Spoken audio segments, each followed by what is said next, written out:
another episode of the Prepare to Fight Fire podcast. Welcome. Today, it's my pleasure to bring on retired Captain Gregg Dixon. Thank you, sir. Hey, Julian, how you doing, man? Yeah, Good to good. be here. I'm stoked to dive into your wealth of the swords you carry on your shoulders from a long career. So let's start off by talking about your long career. How long did you do in the fire service? I did 37 years in the fire service. So Wow. with 10 years up north, I used to work at a power plant up in New York. And then I was laid off up there because the power plant never really went online. So I came down here, went through fire school again in the state of Florida, and then got lucky enough to get hired with Palm Beach County. That's amazing. And what year was that? I got started at the county in 96. 96. So it's a bit different than it is now, huh? Oh, it's I'll tell you, it was different coming from up north down to Florida. Up north, I had never really wore bunker pants. So I had hip boots and a long coat and work gloves. I don't want to say that I'm that old, but that's just how the departments were up there. Same thing in the power plant. You know, we wore the same stuff over and over, even though most of the fires up there were all contained, closed container stuff, right? It was all concrete, metal doors, suppression systems. So it was just what we wore in the 80s all the way up until the beginning of the 90s. Right. And then the self-contained breathing apparatus was just a fancy thing that stayed on the truck, I'm assuming. Well, I did wear my air pack, right? I had a lot of mentors up north that said, "Oh, you don't need that, kid. Don't worry about it." But if I was trained to use it, I tried to use it as much as possible. Yes. Right. And so let's just dive into it. What do you think was the biggest change you saw over your career in Palm Beach County? Because I know when I went to Palm Beach, just main roads turned into flame roads. Yeah. The biggest change was the staffing on the vehicles, right? We when I first started, it was lieutenants on every engine, captains at the battalion headquarters, and then just a paramedic or two paramedics or a paramedic EMT on the rigs, right? It was just a five-man station. And then the stations were so far apart that we really didn't have as many stations as you guys have now, that you were covering a bigger area, not having all those relief stations. Like I worked in the 9th Battalion, old Battalion 3, right, on the corridor.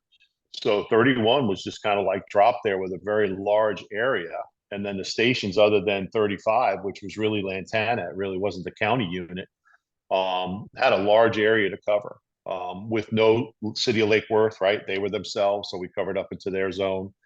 Palm Springs was their own department. Green Acres was their own department. So other than 43 coming up Military Trail, right, you were kind of stuck with a very large response area. Right. And the low to no income area that it produced a large amount of calls. Right. So adding all those stations around there kind of made it a little bit easier to survive in that station, with bringing on 36 and Palm Springs coming part of us. City of Lake Worth became part of us with 91, 93. So it was a nice addition where it made it a little bit easier to kind of work at that station. Right. Yeah, absolutely. And you spent most of your career, your entire career, in special operations. Yeah. I did 26 out of 27 years involved in special operations, from firefighter EMT all the way up to having my own shift at Station 19 as a captain. And what I talked to Captain Eric Price about this. What do you think your experience? It has to be a completely different experience, because I would say you work for a different fire department. You know everybody in that group of special operators, and sure, other guys, right? Other guys, but right. It's different. The relationships I think you have compared to somebody else, like even like a older gentleman like Ron Lowe. I think it's different because you worked closely with the people in your career compared to people floating in and out of the gem pop of the department. So right. How different do you think it was because of that? I think the spending all that time in two stations, right, 31 and then 19 when 31 got moved to 34 on that transition. It just made you a lot closer to the people. It made the training that much more enjoyable. And then just the experiences and knowing that you could trust somebody, because there were very few people back in the beginning of special ops that really flowed or rotated into 31 or 16, right? If we want to talk about the Northern Station. You had to be in ops. You had to have the skills and the certificates to be there. And in the beginning, a lot of people didn't want to be part of special ops, right? They wanted no part of the hazmat side of it, or they wanted no part of the dive side of it, or they wanted to do one or the other, but not both. So it kind of restricted a lot of people coming into the system itself. Working at only 2 stations, I think it makes you better at knowing your zone, knowing your buildings in your zone, right? You're always working in the same area. You're always watching and seeing, watching the buildings go up or renovations happen, or you had a fire here and then 3 weeks later the building is back being inhabited again, and you know it wasn't done right, or you know there's a problem with the building itself. So it was good to have that experience, but it was also, I want to say, a little bit of a letdown because I didn't get to experience the entire department, right? I very rarely knew people down in the 4th and 5th Battalion. Bat 7, when I floated for a short period of time, after I left headquarters, I got to go to 7 and see what 7 was all about out west. But again, just spending most of my 27 years at two stations, mostly on B shift too. I never really rolled from shift to shift. Again, it's a double-edged sword, right? You get to know those people, you get a really good bond with those people, but you don't get to explore the other areas and see different things or different ways that other people are operating as far as the fire service is concerned. Right. It's a cool thing. Our department, you can experience that small department culture depending on what track you take in the large Palm Beach County, Exactly. department. Exactly. But I think the cool thing that we do offer is all the opportunity that comes with that. I believe the fire service is really built off of relationships. So I don't like how much movement there is in Gen Pop. It's not the best thing for the citizens, right? You got Right. different guys on different trucks every shift. There was a time where I'm coming up on 5 years, which is nothing. But a month ago, every shift, I didn't know anybody. I was getting floated out. I'd go into stations, didn't know anybody. And at the end of the day, we're all trained to respond to an emergency and mitigate that emergency. You and I both know, I want you to speak on this. Your trust in an individual really changes the way you're going to approach situations. Correct. Yeah, trust is key. You have to trust the other 6 or 5 guys that you're working with, right? Without a doubt, especially on your own rig. You need to have that relationship with your partner on the truck. Now that we have officers on the rescues, again, you need to trust that officer to know that he understands all of what's going to be expected on that truck, and that he too needs to be able to anticipate that you understand what's going on, right? The relationships are everything. In-house relationships are key, right? You know that the job tears you down, but when you come back to the station, everything goes away if you've got a really good crew and they're squared away, right? It comes down to that one bad apple in the basket, right? Can ruin everything. So you need to get together and make sure that your crew is on the same line, the same theory of how your station as an officer is going to work, but also as when you, the new guy coming into the station, need to ask questions and get the feel for the station, right? Get the feel for the guys. You have your tasks that you need to do in the morning, check the truck, right? Clean the station, make sure you're ready to go, understand the training, understand the inspections of what we're going to do for the day. But you need to kind of get a feel for how those guys operate and how they work. And sometimes that's lost, right? Yeah. New guys feel a little intimidated when they come to the station. At 19, I experienced that a lot with new people coming into special ops, right? And I'm an EMT going to go run with these, high-speed guys that have been around for over 20 years. Because my shift on B shift was very experienced and a lot of time on the job, right? Before we all started to retire off. So it can be intimidating as an older person or an older firefighter, right? I'm not saying I'm that senior guy yet that needs a walker, but you need to open that station up to those folks. Talk to them. Don't just take their donuts or bagels or whatever and then kick them out to the truck. Show them. Be hand in hand with them out there at the bay floor, and let them get to know what the trucks are all about and what the feel of the station is. It could be, and we're seeing that now, that they're coming in younger and younger, that this might be their first job, right? Ever. Ever.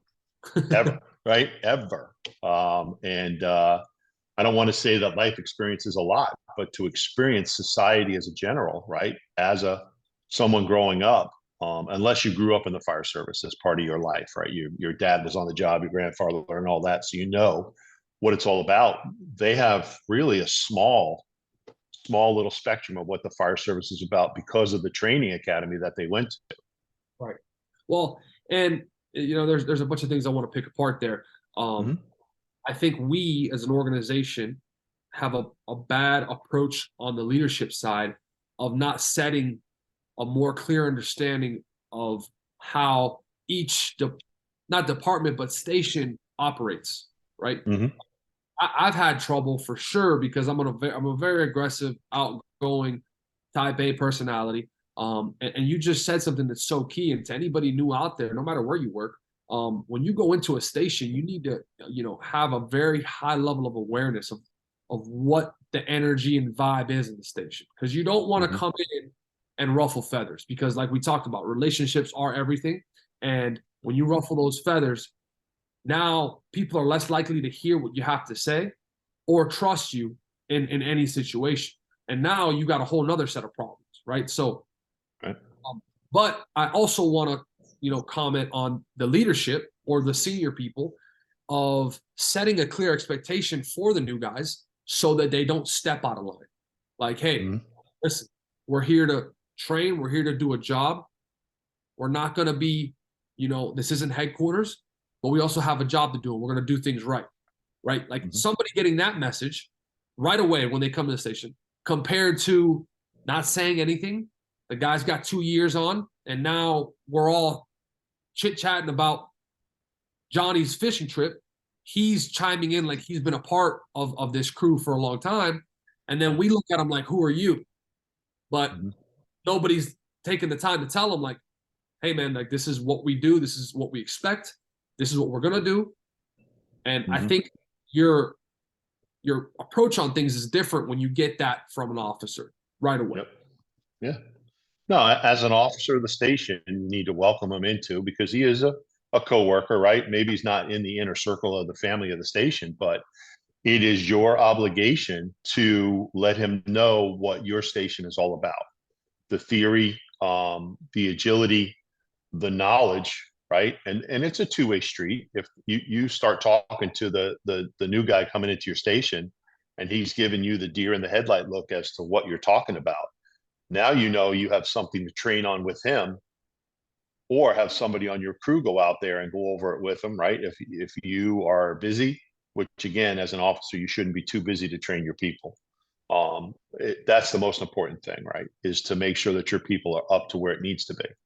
And not everybody's trained to the same level, right? Not everybody takes the job the same way, but it's up to the officers to pump those people up, to get them to enjoy the job, to want to go out and learn new things and be better for themselves, be better for the guy that they're working next to, and be better for the public that we're serving. So they need to be a lot more open. Where have you adopted that mindset? Because that a lot of people, and I'm not here to pick the negative part, but a lot of people are missing that boat immensely. Yeah, it's something that I learned throughout the years, right? Even back when I first started as a volunteer. There were key people in that volunteer fire station that kind of like grabbed you and said, hey, come with me. And they would show you the nozzles. They would show you the hose. They would show you the tools, right? When back in the 80s, it was more of an OJT kind of thing. Yeah, we did go to school 3 hours a night, once a week for, I think it was 10 weeks. And that was our training as far as the gear, the air pack, the tools, the hose. And then you had to go to some burns down at the training center within the county, right? And that was your department sending you there to get them done. So you're going to have those, and I don't think it's going to be always the senior man in the station, but there's always going to be that one person that needs to bring that new guy out, get the information passed on to him. But officers should be initiating that. They should be ensuring that the new person in the station, whether they're new to the job or just new to the battalion, understands how your station's working, like we spoke about, and be proactive. And that should be taught to you throughout your entire career, as far as being proactive and that officer taking charge of that station and making sure everybody's doing what they're supposed to be doing. Yeah, 100%. And I got to ask you, how throughout your career did you stay focused on, well, this is a two-part question, so many different, and then keeping your guys up to speed on just the basics? Because the basics aren't basic if you don't train on them, you know? Right. The way I looked at it once I became an officer, even as a lieutenant down at 31, when we first started those positions on the rigs, the little bit of individual training in the morning, like when you're checking the truck out, just pass a drug, pass a piece of equipment, pass an IV tubing to somebody and say, hey, tell me everything you know about that. And then share the information with everybody that's in the back of the rig. At 31, it was a little difficult because we were already together a long time, right? We already knew each other. We kind of knew where we were going. But when you become a station officer, now it's up to you to get a feel for all of your people. And I'm not saying put them on the spot, but ask somebody, hey, I need you to go ahead and give me 15 minutes on this or 15 minutes on that, right? In special ops, that was easy to do because we had so many monitors. We had so many different pieces of equipment. So if you assigned a monitor to somebody, that kind of made them get out there and know, because there's nothing better than peer pressure, right? To make you bring it back and look better in front of the eyes of the people that you're going to work with. Now, maybe on the side, you would say, hey, Cap, I'm kind of a little rusty on this, or I've never really used that monitor. And then now you get that interaction with them and you teach him the monitor, and then he brings it back to the crew. It passes the information on. It makes that guy part of the group, right? Because everybody's going to pay attention. You do a jam up job, that's awesome. That guy's in. You don't do such a good job, right? Maybe you missed a couple of things. Most times, right? We're firefighters. We're going to tell you what you missed. We're going to tell you what you need to know, right? It's the society we live in, but it's a two-way street. One, you get kudos for being able to speak in front of us because we're a rough crowd, right? And two, now that person knows, oh, that guy really knows the monitor, or wow, they're really up on this. I need to step my game up. So I don't think we're really picking on somebody by giving them that individual training at the station. Lots of guys like to jump on it, right? Hey, Cap, what can I teach next week? How can I help out? What can I do? I need to know, right? There were quite a few people that were like that. And that self-motivation of wanting to get out there and know it and then pass the information on to them, that's key. That makes a great station, right? That makes my life as an officer so much easier as far as that's concerned. But in training, I used to break it up into small little steps, right? I'm a crawl, walk, run kind of guy. So if we're going to do, let's say this month was ropes, right? In ops, it's very difficult to do everything all at the same time. But Yes. ropes, we would go back to the basics, right? Hey, today we're going to tie knots. Some guys love it. Some guys were sweating it, right? So not everybody can be great at everything. So when we would stand there in line, right, just like Recruit Academy, all right, let's tie this, let's tie this, let's do this. And you go down the list of 542 knots that we need to know to do ropes now, right? Some guys sweat it out. Some guys are meant to go on the end of the rope and do the work, and some guys are meant to tie the knots and do all the rigging for them to go over the side of the wall. And it's just natural, right? That's just natural on how you go. So once you get that done, then you put it together, then you go out and do yourself a drill, right? So nice little small pieces and then bring it all together. I think, it really says a lot about an officer when he empowers his people and when he actually challenges his people to do what you just said. I remember I worked in Ocala for a few years, and I was very hungry, and I always wanted to train on different things. And we would always call it a two-part training. And my officer would say, I don't want to waste my time talking about something when I want to get to work. So what we're going to do is that after dinner, we'll do a table talk on the training we're going to do the next shift. And that will be an hour to 2 hours of just going into detail of what the training is, whatever it is, stretching, vertical ventilation, VES, search and rescue, whatever the case was. We would talk about it, put some stuff on the board, have a discussion about different techniques, and then clarify what the objective of the training was, so that when we did go train, we got right to it. And kind of the same thing of the crawl, walk, run. After we would do a training on it, the hands-on training, then we would look at how do we set up a scenario? How do we set up something to where we can apply the skills we just practiced in a real, situation? So I definitely know the empowerment of that with your people and applying that pressure. Today, this individual had some questions on extinguishers. So he should not have questions on extinguishers, being how new he was. So I said, hey, man, I would really like if you could do research on the extinguishers. And he found out everything he needed to know about the extinguishers. He then taught it to us at dinner.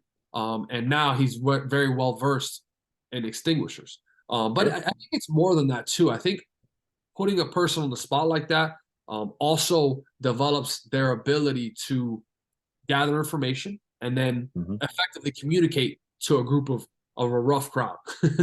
Right. That's a lost art. That's a lost skill we've lost in society. Well, society in general really cannot communicate with each other, right? Whether it's just the sign of the times with kids being inside and not going out. And, I've seen it with my children here where they go to school, but they don't go to school in kids in their neighborhood, right? Everything is, you're going to go here, you're going to go there. So they've developed relationships, but it's not that everyday thing. So communication is definitely gone down. COVID has made communication almost obsolete for those 2 years where nobody was interacting at all, right? And we're seeing it from the grade schools, right? In the VPKs in kindergarten all the way through high school now, where the art of communication has gone downhill. The phone is another one, right? All this texting, all this other stuff. The verbal communication is gone. So when you assign that new guy that opportunity to speak to his peers or pass on information, it's a training or a learning curve for them to understand how to speak to the crew, right? And in general, in anything, you do it there. It just makes it easier at the table talk when you're in the kitchen doing dinner or eating dinner, where you're going to interact as that family, where you might not be talking about the fire service, right? You might be talking about who knows what, right? We all know what the conversations are at the table, but at least he understands how to get involved and how to become part of that, other than just, well, I'm going to bide my time for 24 hours and then I'm going to get out. Because if you live your career that way, where 24-hour segments of people that I don't know, it's really not a happy career. You don't find any fun in that at all, because you don't have that interaction. You don't have that buy-in, right? Like a poker game, you're not getting that buy-in for that 24 hours. And that's terrible on the new guy's mind, right? You have to be able to want to be there and be wanted there. It's a two-way street. Let me ask you, what did you really look for in a new guy where, he made your job easier and you knew he was going to go far in his career? When I see new people come into the station, I like to see somebody who's eager to learn. You don't have to be the most fit, the most knowledgeable, the fire god that we all think it needs to be. You need to want to learn and have the ability to be taught, right? Or to be coached. And that's somebody that's going to go a long way. That's somebody who's going to want to crave that knowledge, somebody who's going to want to be better every day as they go along, right? Even in the simple functions that we do. They're going to get out there. And another one was, and I'm pretty sure everybody in ops knew, you need to be self-motivated. I can go out there and show you that truck, right? The ops truck every day for 3 months. But if you're not out there putting your hands on it, spending the time, making the mistakes or the failures, and then realizing in that aha moment, oh, that's how that works, or that's how that fits into our operation, right? You're never going to get it. You can't be force-fed information in the fire service. You have to want to get it. You have to want to understand it. And it's both knowledge and placement on hands, right? You got to be able to work with your hands in the fire service. You can't just spit out knowledge from a book. right? You got to be able to apply it and apply it in the right positions. So that's the new guy really needs to be self-motivated and wanting to learn. That shows me that it's a quote that you hear all the time, you're into the job and not on the job, right? You hear that all the time, Yeah, all absolutely. the time. You got to be in it, right? I think it's a disservice to not only the new guys, but to the fire service to not consistently challenge the guys you work with and challenge yourself, right? Obviously, Oh, you yeah. got self-motivators are going to challenge themselves, but even more so, it's your job. Okay, cool. You challenge yourself, you put yourself in a situation where you're going to fail, you're going to grow, but now it's time to do that with the group, right? Do that with the group. And firemen, they hate change. And one thing about firemen is we have to have a consistent challenge on the horizon. If not, we go astray, right? It's like the story of the German Shepherd. The German Shepherd is a very driven animal, and they have a purpose in life, either to protect or to hunt. Right. When they're doing neither, they start digging holes. Yep. And we as firemen are the same thing. We start digging holes that sometimes we can't get out of. And I want to transition in that it coming into Mental Health Awareness Month. I've actually never talked about it on the podcast. Right. This ought to be interesting. How did you navigate that long career mentally? It's 37 years is a long time, and I know you saw your fair share of trauma. Obviously, how did you navigate it as far as staying well? Right. So the difference between healthy and well is well, I think, is inside. Healthy is outside. Right. Yeah, the job is definitely going to break you down physically, emotionally, and spiritually. And I break those two up, right? Just like you said, there's being well, and then there's being healthy. I want to say the credit to not having any issues as far as the mental health was concerned was the crews that I work with. We know we all have that dark humor, and the guys that I always worked with at 31 and 19, I don't want to say we're dark, but we knew how to work around it. We knew how to discuss it in ways where it wasn't going to be detrimental to anybody. And then it's just the person that you are, right? It's how you kind of deal with tragedy within. Family is always great. You got a good, strong marriage with your wife, good relationship with your kids. You have a reason to come home every day. So, when you leave work, it always lingers. You always kind of think about it. It's always there. But a positive mental attitude to where you did the best that you possibly could at that point in time. Or if you didn't, you learned from your mistakes and you moved on and got better at what you're doing was the best way to do it, right? Now we have plenty of different venues for guys to get it off their chest, get all the demons out, right? Figure out what's going on. But the crew interaction was key, right? Other people shared that experience with you, and you need to talk it out, right? You mentioned Captain Price. We spent 8 years together on a truck in the middle of the corridor. So seen a lot, did a lot, talked about it a lot, interacted outside of work a lot. And it just kind of made things easier, right? And that's the key. We talked about relationships, which kind of sounds like the key of what needs to happen is your relationship with your crew. And then look at your crew and see if somebody is handling it in a way that you might need to interject, or have him sit down with somebody that he's good with talking to, right? Maybe it's not the station officer, right? A lot of people don't want to come to the station officer and say, hey, I got this, I got that, right? That stigma of the firefighter, right? But the officer needs to be watching his people, understanding, looking for those changes in those day-to-day activities, especially at mealtime, right? The lunches, the dinners, guys aren't interacting as well. Hey, we've got a problem, we've got an issue. Then we go ahead and follow the policy to the T, right? On how we need to start de-escalating, demitigating the process of what we saw and what we did. And then hopefully everybody comes out for the better. Yeah, absolutely. And I was always brought up on the firefighter psyche or person being a bicycle, right? A bicycle spoke has a bunch of different spokes in the wheel. And if you have spokes that are off, it's a rough ride. Right? I think a lot of us find trouble in when everything's good at work, but everything outside is burning down. Right. So now when things go wrong at work, now our personal lives are amplified to be even worse than what it really is. Because there are very, very many moments in this career, my short, almost 10 years I've had in it, where work either makes things better or worse, right? So if it's already bad, now it's even more bad. So you definitely, I think, and I'm sure your entire career, your home life wasn't a mess, right? So your ability to navigate the waters of work weren't as treacherous as certain people that their life is a mess, right? They make poor decisions. They put themselves in positions where they're not well, they're not healthy. They have bad habits. They hang out with the wrong crowd, and now they run a couple bad calls, and we're looking at a disaster, quite frankly. Yes. Yeah. I mean, you could sit there and say that, home life was great, but everybody has their challenges, right? Everybody has their challenges. If it was a perfect marriage or a perfect family, then I want to see the pictures to prove it, right? I want to see physical proof.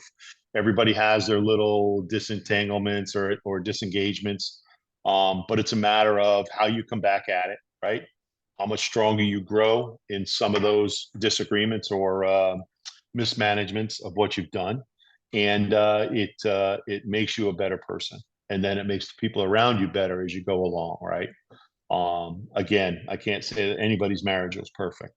It's just a matter of how you the stick with it type of thing. And again, it comes down to the communication, right? You got to be open and fair. If you give it, you got to be willing to take it back, right? So if you're going to have one of those tits, right, tit for tat, remember, she's going to give it back to you, or your significant other is going to give it back to you. So have big shoulders, take it, sift through that information and see what's true, what's not true. And again, it comes down to that communication factor. So I gotta ask you, you're the first retiree I've had on the podcast. So my question to you is, what is your biggest takeaway from your career? My biggest takeaway, I would say the relationships that I had with the people in the fire service, right? I miss a lot of those guys. I miss the interaction that we had while we were on duty. The calls, yeah, some of the calls were good. We did some amazing things. When you look back at it with the equipment that we had and the training that we had, you kind of wonder, how did that work out so well, right? You kind of have that, oh, wow, that really did go so well. But the people, firefighters are a different breed. And yeah, you come into the day knowing that something is going to happen, good, bad, or indifferent, and just take it for what it is and continue on. But the relationships that I had throughout my career here, and even still up north with guys that I still interact with, that I started the fire service with up north, right? That are, God bless them, still alive and still being active volunteers up where I started. That's the key. The fire service is that huge family that we talk about. And everybody brings something to the table, whether it be personal or a firefighting side of it or physical fitness side of it. Everybody's got something to offer no matter what.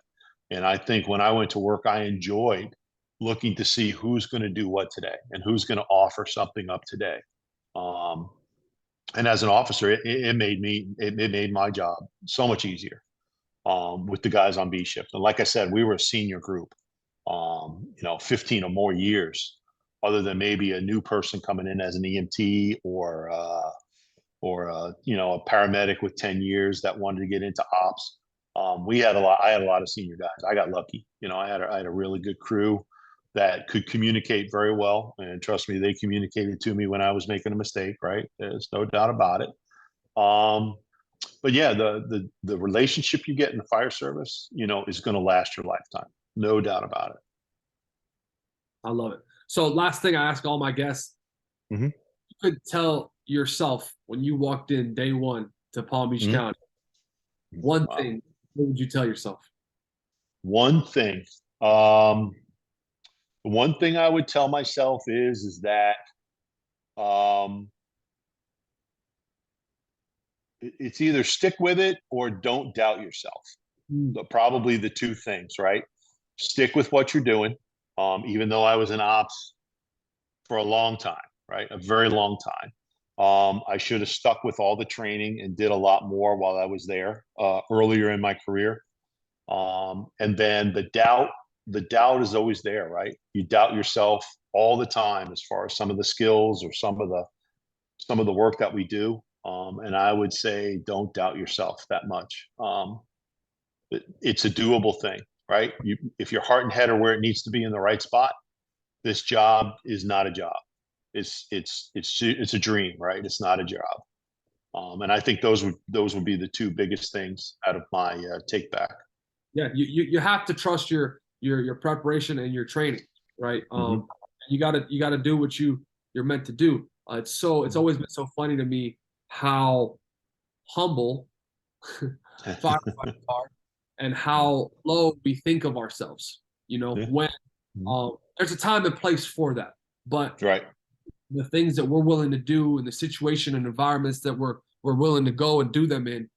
is extraordinary. You know what I mean? Yeah. And Oh yeah. it's nothing short of amazing.